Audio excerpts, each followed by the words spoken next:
It's the Takeover. It's the Takeover right here on CBJ Radio. We're always bringing you the coolest artists on Wednesday nights, and tonight's no different.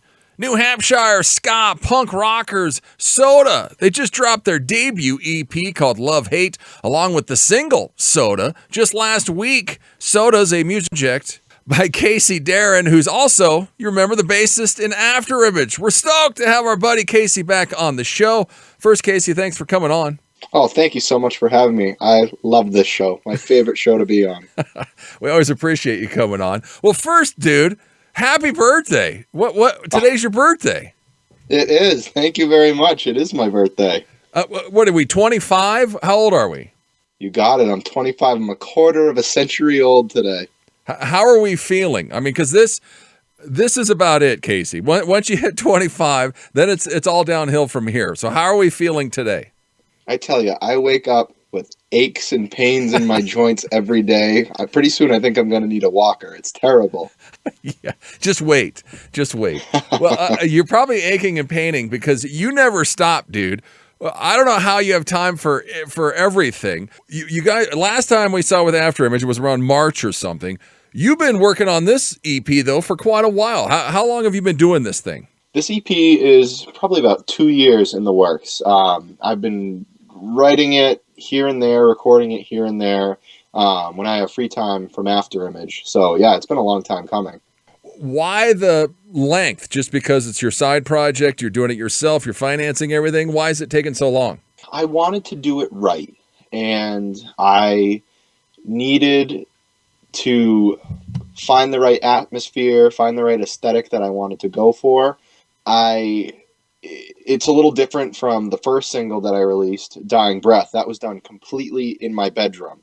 I actually went to the studio for, and the songwriting, a lot of it was written over the span of a few months. In fact, Shadow Over My Heart, the final track in the EP you'll hear, that was probably written a good 8 or 9 months after some of the first songs I wrote, like Love, Hate, or Sotah. So I really wanted this EP to be perfect, and I didn't want to just settle at any point. So that's why I think it really took as long as it did.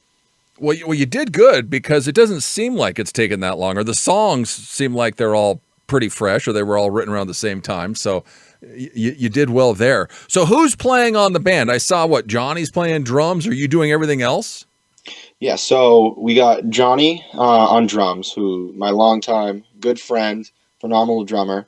I do vocals, I do the bass, and I do the rhythm guitar. And we have Afterimage guitarist Brandon Curcio, who actually also mixed and mastered the EP. He did all the lead guitar tracks for me. Yeah, because there is some shredding going on, or there's some good guitar work, and I was like, Absolutely. Man, is Casey upped his game, or? No. I'm still just a punk rock rhythm guitarist. I'm not a shredder by any means. Well, in Sotah, this project started what? In downtime from Afterimage, COVID, what? Yeah, it started as kind of like a self-healing project. I was going through a rough patch in my life, and it kind of just created itself.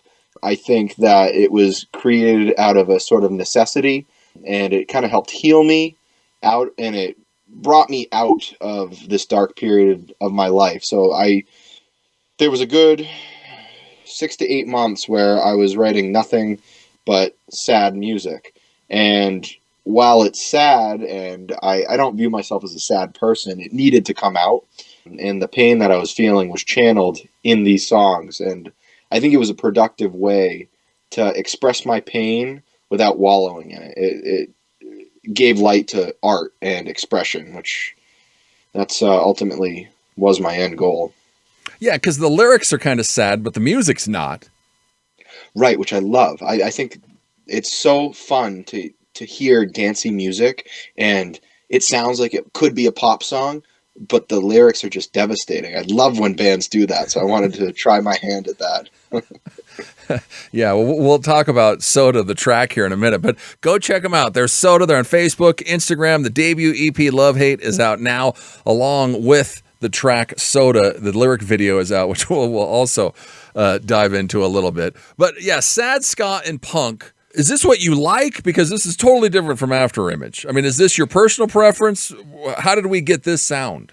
I have a very wide range of tastes when it comes to what I like. I love rock and metal, and anything within those realms, but I've always had a big love for ska and punk. And I think that when it comes to my own personal writing, I think that I definitely gravitate towards punk.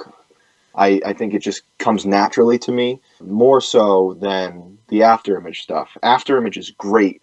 We write that together as a group, and I'll come up with different bass licks and things like that in that group, and it comes together because we're working together. But when I'm on my own, when I'm solo, I find that I just tend to gravitate towards the punk ska thing, and I love punk and ska. I mean, the Mighty Mighty Boss Tones are by far my biggest influence.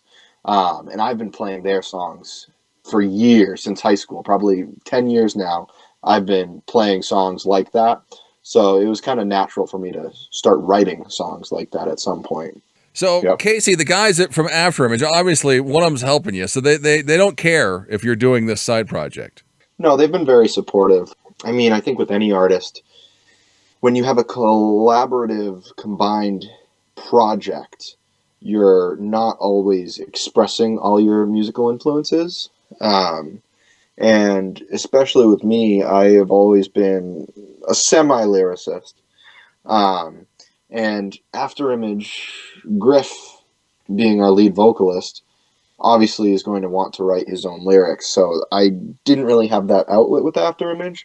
So it was kind of a natural progression for me to have my own side music, especially where they're not really big into punk or ska. I think that they understand that this is a good outlet. It helps me get out the music that I want to put out while still being able to maintain my healthy musical relationship with After Image. Yeah, for sure. Now, September 22nd is going to be the album release show. You're opening for hardcore punk legends Murphy's Law. How stoked are you? Oh, I am absolutely, I'm going insane. It's funny.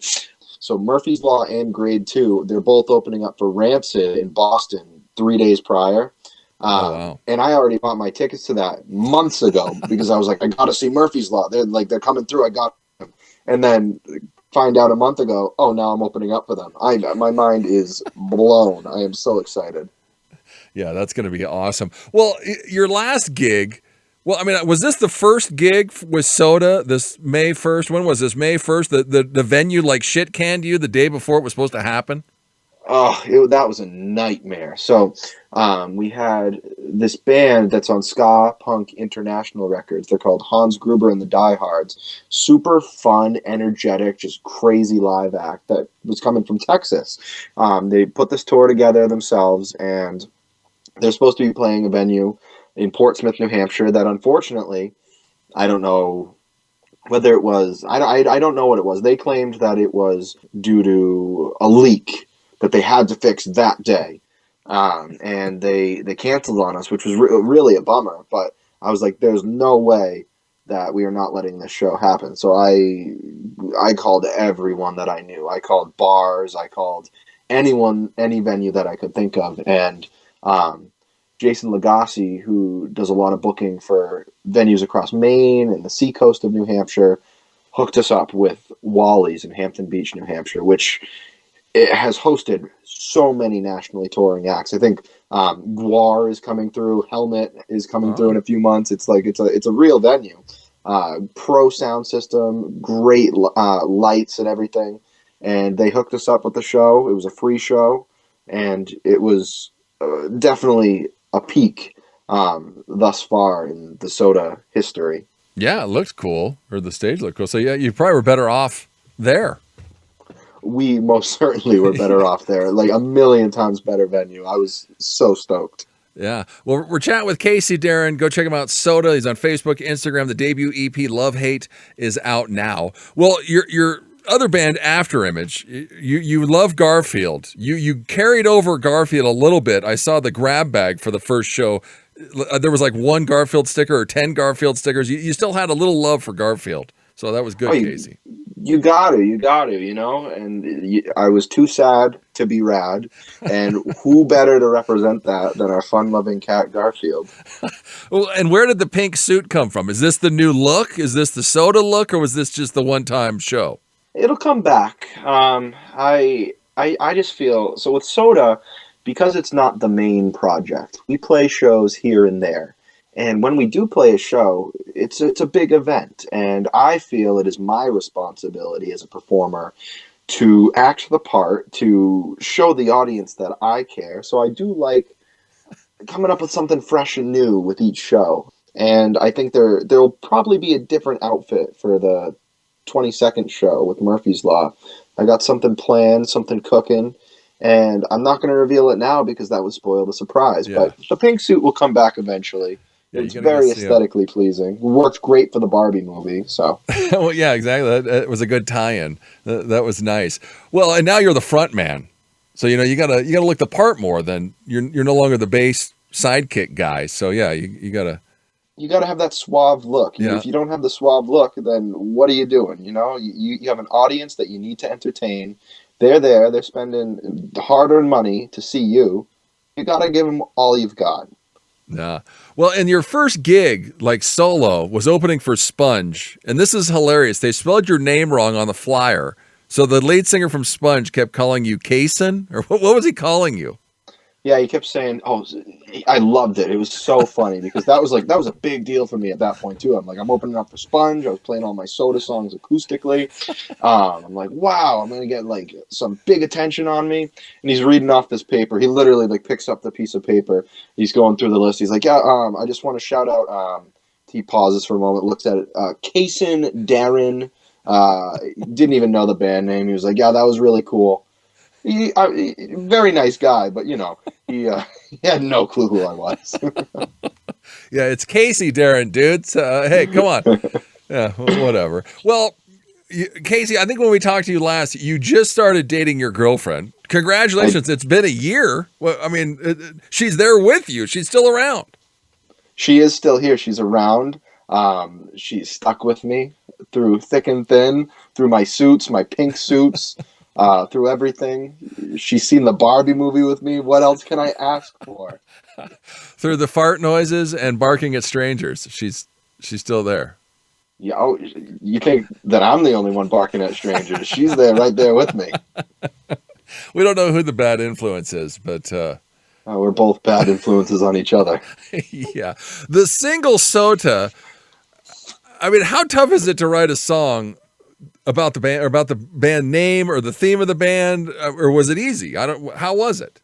Well, the song came first before I even had a band name. And I've told this story before, but when I was writing the song Sotah, I very much like to take a stream of consciousness approach to my lyric writing, and I just let phrases kind of enter my mind and see where they take me.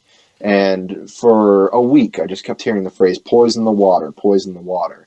And I feel, as most things do, a lot of things date back to the Bible. I think there's a lot of fun imagery in there. And I said, I'm sure this has something to do with the Bible. I'm not a religious person. I have the devil tattooed on my arm. I don't think that if God is out there, I don't think he'd be too happy with me.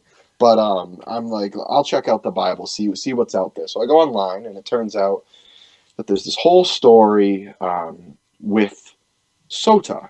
And a Sotah is somebody who was accused of cheating on their significant other. And basically they were put through this trial where they would have to drink poison water. And if they drank the poison water and survived, they were not a cheater. They were forgiven for everything. But if they drank the poison water and they died, they were in fact a cheater. So it was just very serendipitous to what was happening in my life at that point.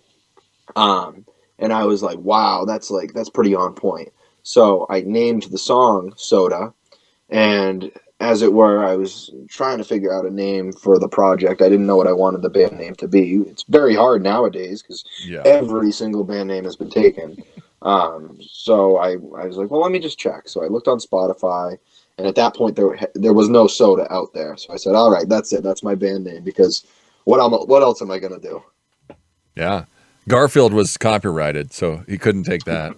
Jim Davis would have been on my ass in a second. You couldn't have got away with that for very long before a cease and No, desist sir. was in the mail. Now, the lyric video, this is awesome, Casey. I love this.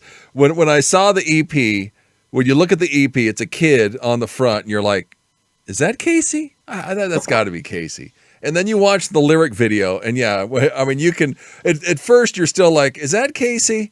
And then halfway through, there's a couple shots where you're like in 2003 and 2004, and you can totally see you in the little kid. So it's obviously you. I mean, how tough was this on VHS? Where was this footage? Yeah, it was on VHS. My dad used to film everything when I was a kid, and he documented a lot of my early childhood on VHS. So I actually, that whole music video was made with the budget of $20. I went on Amazon, and there's this great little converter that you plug into a VCR, which for whatever reason, we still had a VCR player kicking around the house.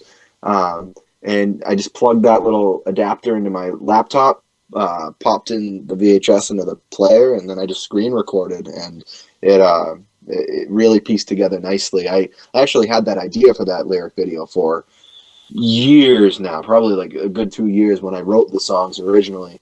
So I was stoked that we had all that footage still saved, and like I said, the VCR player kicking around to make that. Yeah, that's. I had a ton of VHS. I actually threw them out this summer because my wife was like, "We don't even have a VHS player anymore. Get rid of Just go to Goodwill. You can find one for like $2." Yeah, exactly. Go to the pawn shop. You can find one. But yeah, wow. Are you still a Red Sox fan? Do you care about baseball at all? I grow up in a very sports oriented family, and I'm kind of the black sheep where I do not care in the slightest. I actually, this past weekend, I went to Fenway Park to see the Red Sox, and I was excited because they were having a Sesame Street themed day there. Cookie Monster was in attendance, so I got to see Cookie Monster. My brothers, on the other hand, were really excited that there was a baseball game going on, but I got to see Mr. Cookie, so that's all I really cared about. Yeah. Well, 90% of musicians that I talk to, none of them care about sports, so you're good there.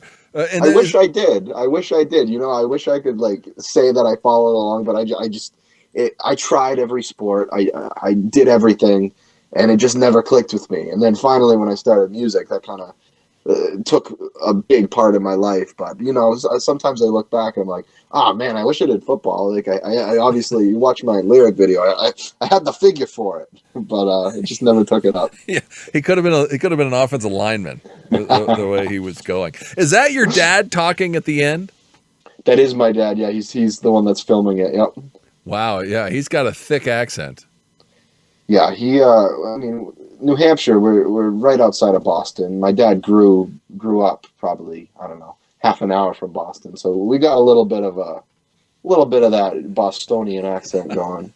Yeah, for sure. Go check it out. The lyric video for Sotah, which it's a lyric video, but it's also it's pretty much a music video of Casey growing up, which is pretty hilarious. And then it ties with your birthday, because at the end he asks you if you know where your birthday is, and obviously he doesn't, and he goes, "It's in September."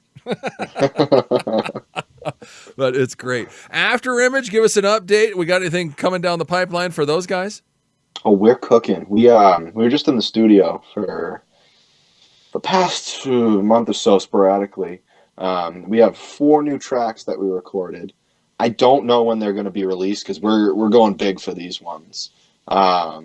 We want to put it out as a 4-track EP. We want to have 4 music videos. We really want to go a lot more in depth than we have in the past, but obviously with that comes a big budget. Yeah. So the next year is really focused on earning money to make this a big release. When we put out our single Toe a few years ago, that was right as COVID had happened, and we saw the benefit of that. We saw a lot of streams. The music video did really well, and we want to get back to that. Like, it was a big event that release, and we want this next one to be a big event. What? Come on, Rot with you in your underwear didn't get 1 million streams. I know. It's funny. It's funny though that you mentioned Rot, because that's our follow-up to Toe, and our whole ideology with that was Toe was so pretty, it was lush, we had beautiful landscapes, and then Rot was just ugly as hell. I'm naked in my underwear. Griff has blood all over him. Just the exact opposite. But I guess people just like the pretty stuff. Yeah, well, Toe is a killer video. If you haven't watched it, go watch After Image Toe, and we played it earlier on in the show along with Rot. So there you go. Casey Daron, Sotah, After Image. Go check him out. He's on Facebook, Instagram. The debut EP, go and get it. Go and stream it. Love Hate is out now along with the Sotah single. Well, Casey, happy birthday, buddy. Have a great rest of your day. You got a bunch of shit coming down the pipe, which is very exciting. So that's going to be cool as well. And the 22nd, go and see him. The album release show, they're opening up for Murphy's Law. Definitely don't miss that. He's always up to something. Go and follow him, Casey Daron. Casey, buddy, thanks so much for coming on. Hey, thank you so much for having me. It is sincerely a pleasure. I love being on your show. It's Sotah. Bye, Sotah. It's the Takeover. CBJRadio.com.